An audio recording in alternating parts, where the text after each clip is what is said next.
Hey there, John.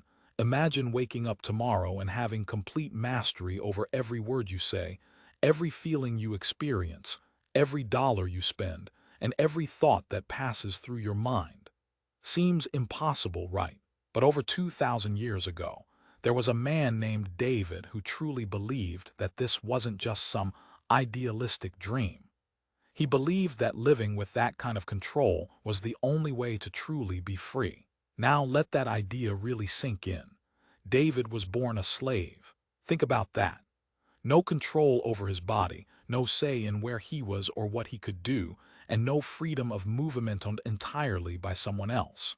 Yet somehow, this man uncovered something so powerful that it turned him from a physical prisoner into one of history's greatest teachers about mental and emotional liberation. He famously said, "No one can hurt you without your permission." At first glance, that might sound cold or harsh, especially to someone going through real pain. But what he was really saying was this: while we can't always control what happens to us, we can always control how we respond to it. And within that response lies our genuine power. Most modern folks aren't physically enslaved, but many of us are stuck in our own prisons controlled by our unchecked words, unchecked emotions, reckless spending, and wandering thoughts. We say things we regret, let our bad moods ruin entire days, and spend money on stuff we don't need.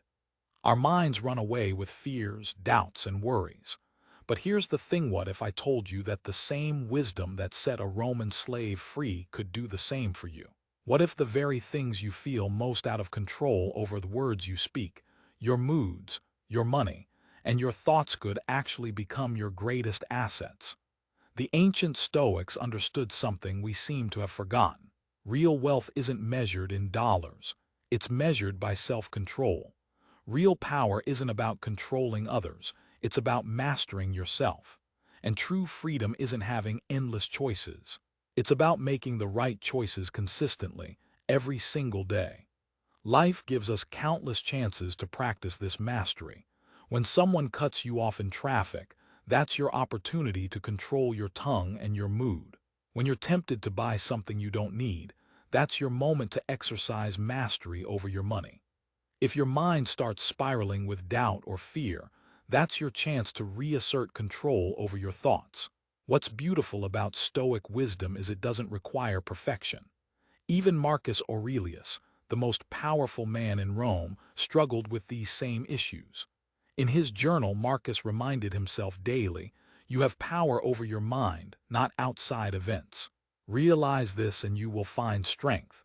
It's not about becoming emotionless, it's about grounding yourself so deeply in who you are that external chaos can't shake you. When you speak, do so intentionally, not impulsively. When you choose your moods, you decide whether to be a victim or a victor. When you manage your money, it becomes a tool for peace instead of stress. When you harness your mind, you become the author of your thoughts rather than their prisoner. In just a few minutes, I want to share with you 4 key pillars of personal power, ancient wisdom, that's more relevant today than ever, and practical tools you can start using right now. But let me be clear, this only works if you're committed. Each piece builds on the previous one, so don't skip ahead. Stick with me, and I promise this could really change your life. If you're ready to take back control, hit the like button, drop a comment telling me which of these 4 areas you struggle with most, and make sure you're subscribed, because this journey to mastering yourself is just beginning. Share this with someone who needs to hear it. The real power starts with you.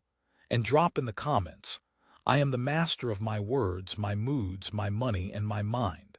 First up, mastering your words. Your mouth is the gateway to wisdom. There's a saying, "The tongue is small but mighty," and for good reason. Most people forget that their words do more than harm others. They shape who they're becoming. Socrates, one of Rome's greatest Stoic philosophers, spent years studying speech. He saw how a single sentence could make or break a career, destroy friendships, or forge alliances. But the biggest lesson he learned came from his own reflection. He observed that every new beginning begins with the end of the previous one. Your words carry this power. With each thing you say, you're ending one version of yourself and starting another. So ask yourself, are you becoming someone worthy of respect? Think about the last time you snapped at someone in anger, then immediately regretted it. That's uncontrolled speech at work. But what if you could reclaim that power? What if every word was carefully chosen rather than impulsively released? The Stoics had a helpful practice called the pause. Before speaking, especially in emotional moments, they would stop and ask themselves three questions. Is it true? Is it helpful? Is it kind? If the answer to any of these was no, they would stay silent. But controlling your mouth isn't just about avoiding negativity. It's about intentionally sharing positive, encouraging words that uplift others, that reprograms your mind to see the good in the world. When you genuinely compliment someone, you aren't just making their day better. You're training yourself to notice positivity. When you speak words of support, you're programming your brain to find solutions instead of problems. Marcus Aurelius wrote, "Be like a rocky headland on which the waves constantly break. It stands firm, and the waters are laid to rest around it." Your thoughtful words can be that calm, steady foundation for others. Here's a simple daily practice. Before you speak in an emotionally charged situation, take 3 deep breaths. First, identify what you're feeling. Second, consider what the other person might be experiencing. Third, determine what words would be best for everyone involved. This small act of mindfulness creates a feedback loop. When you speak with intention, people respond differently. They listen more, trust more, and look to you for guidance. Most importantly, mastering your mouth also changes how you view yourself. Each time you keep a promise made with your words, you build self-trust. Every kind word you speak about yourself helps reshape your self-image. Refusing to gossip or complain shifts your mental focus onto what you can control. Remember, words don't just communicate your thoughts, they shape them. Repeating messages of possibility, gratitude, and wisdom makes your mind automatically adopt those patterns. Tomorrow, I'll dive into how this principle applies to your emotional world. But start by affirming this. I speak with power, not impulse. Now, let's move to the second pillar, controlling your mood, the inner weather system that shapes your entire experience. Imagine waking up every morning at the mercy of someone else's weather forecast: stormy anger, cloudy sadness, or occasionally, shining happiness. That's how most people navigate their emotional lives, reacting to external circumstances instead of mastering them. But here's what I learned, and what the Stoics figured out over 2,000 years ago. You are not a victim of your emotions. You are their creator.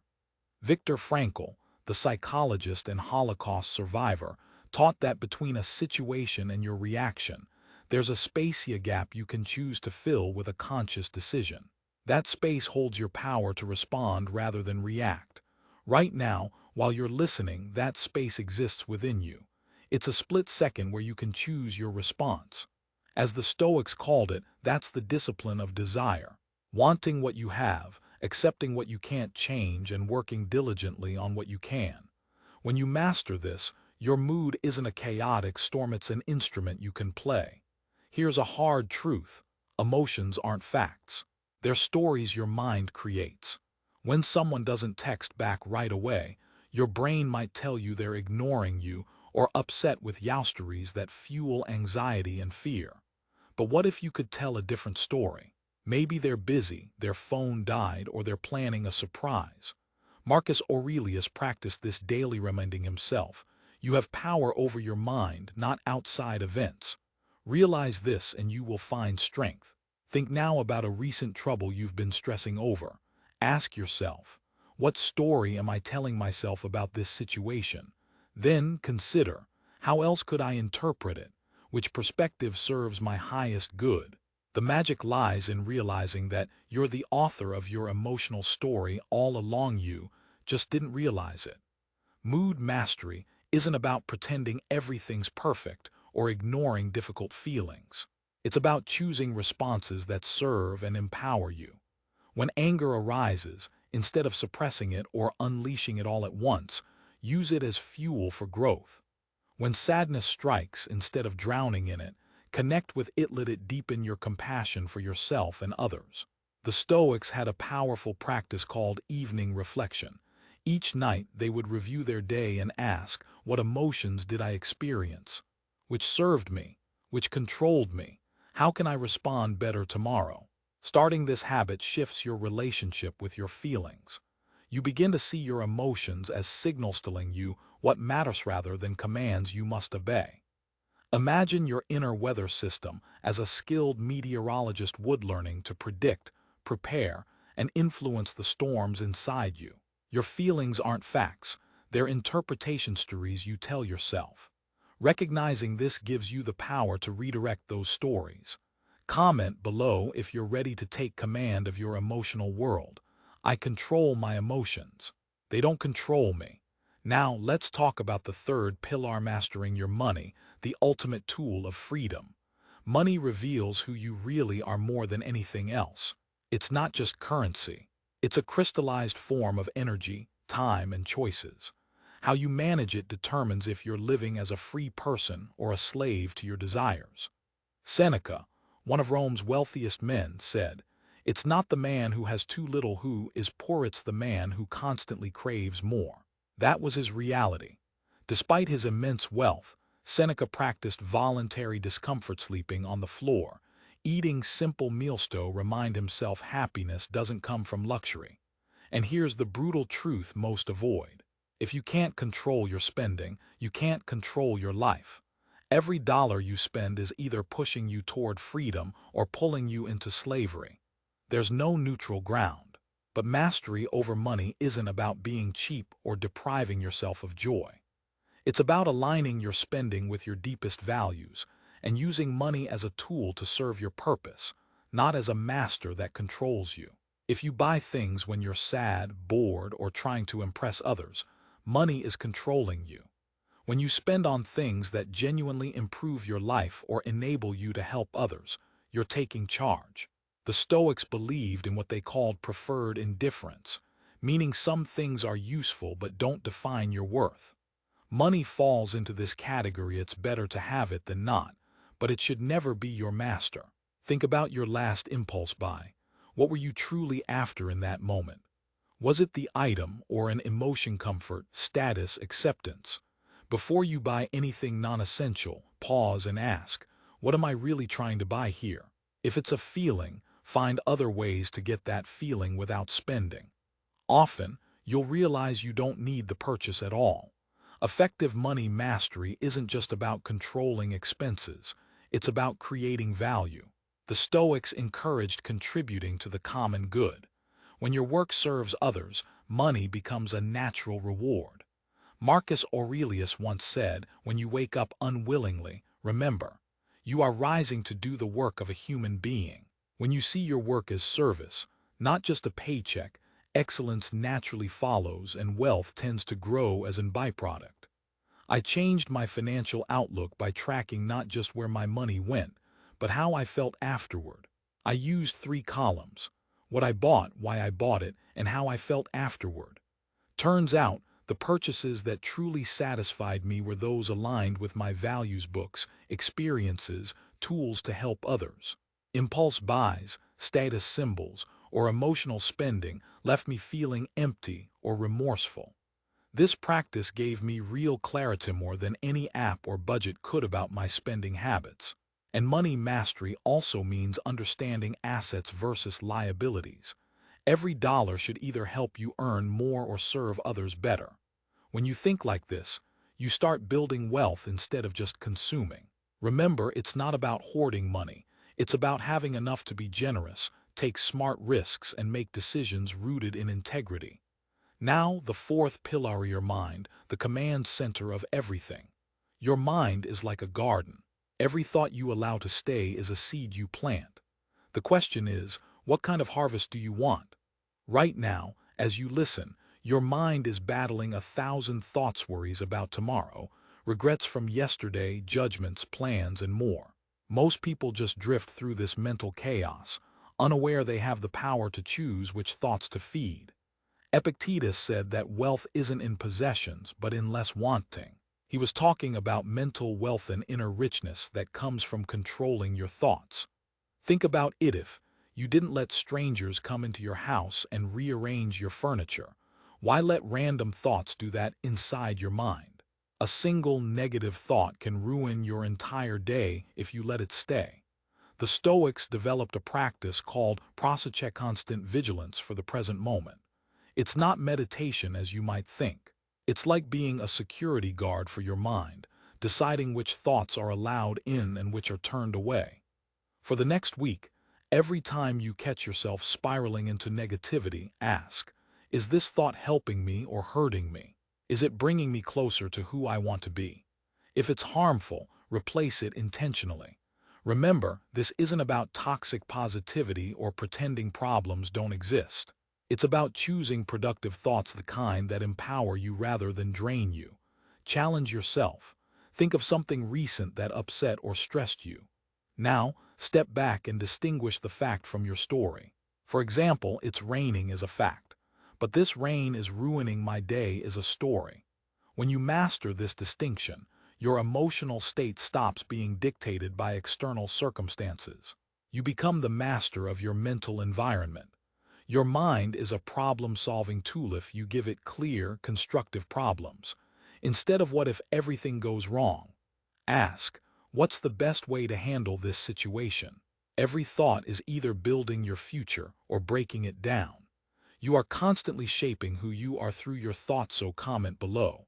I am the architect of my mind to claim that power. Finally, when you work on these four pillar swords, emotions, money, and thoughts, you create a ripple effect that transforms your entire life. It's like tuning a guitar. When one string is perfectly tuned, all the others sound better. Let me tell you about Sarah, a single mom who came to one of my workshops last year. She was overwhelmed, deep in debt, snapping at her kids, terrified about the future, and stuck in negative cycles that kept her up at night.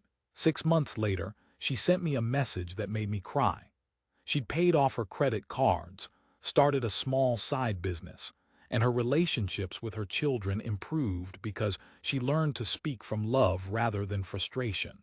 Best of all, she said she felt like herself, aging calm, confident, in control. That's the power of Stoic wisdom at work. It creates an upward spiral. Each small victory boosts your confidence to tackle the next challenge. Resisting an impulse, controlling your words in a heated moment, resisting negative thoughts. Every tiny win reinforces all the others. Aristotle said, "We are what we repeatedly do, and mastery is really about forming habits." The Stoics understood that consistent effort in these four areas compounds over each day, building a stronger, freer version of you. Now think about where you were 6 months ago. What were your struggles? Now imagine who you could become in another 6 months if you committed to these principles consistently. The gap between your current self and your ideal self isn't as vast as you think. It's just a matter of small daily choices. Here's the key. You don't have to be perfect in all four areas at once. Trying to master everything overnight often leads to frustration and quitting. Instead, pick the area most important to you right now, your biggest challenging, focus on it for the next month. When you develop mastery there, it will naturally influence the other areas.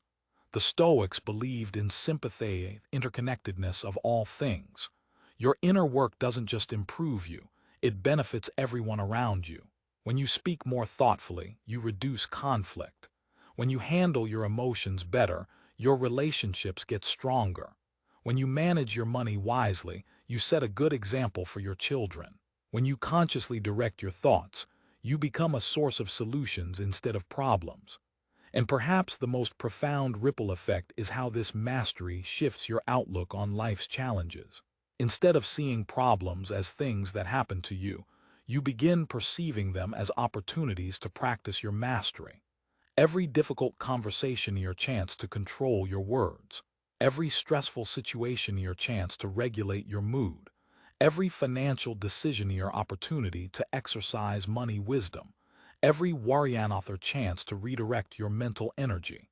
Comment below if you're committed. Every challenge is my chance to grow stronger. We started by talking about Epictetus, A man who rose from slavery to teach us that the real transformation isn't in changing your circumstances, but in mastering yourself within them. Today, you face the same choice he did more than 2 millennia ago. True freedom isn't about unlimited options, but about making the right choices, day after day. You've learned that your words, moods, money, and thoughts aren't separate, they're interconnected pillars of your life, and your mastery or weakness in each one affects everything else. But here's the most important point. This isn't about perfection. It's about intentionality. Every moment you pause before talking, you're practicing mouth mastery. Every time you choose how to respond emotionally, you're cultivating mood mastery. Every time you align your spending with your values, you're building money wisdom. Every time you redirect a negative thought, you're strengthening your inner sovereignty. The Stoics faced wars, plagues, political chaos, and personal tragedies. They didn't have easy lives, but they had something better: unshakable inner strength, born from mastering these 4 areas. That same strength is within your reach. It all begins with one decision to take responsibility for your inner world, not because life is fair or easy, but because you deserve to live as the master of your experience rather than a victim of circumstance. 6 months from now, you'll either be the same person with the same struggles, or you'll be someone who's learned how to navigate life with wisdom, purpose, and resilience. The choice is yours, and the moment to decide is right now. Remember Epictetus's words: no one can hurt you without your permission. Today, you withdraw that permission. Today, you start the journey from reaction to response, from chaos to control, from slavery to freedom. The 4 pillars of mastery are waiting for you. Your future self is counting on you, and somewhere beyond this world, ancient Stoics are cheering you on. Start today. Start now. If this message resonated with you, hit that like button, share it with someone who needs it, leave your commitment in the comments, and subscribe for more wisdom that can change your life. And finally, drop this affirmation below. Today I choose mastery over mediocrity, intention over reaction, and freedom over circumstances.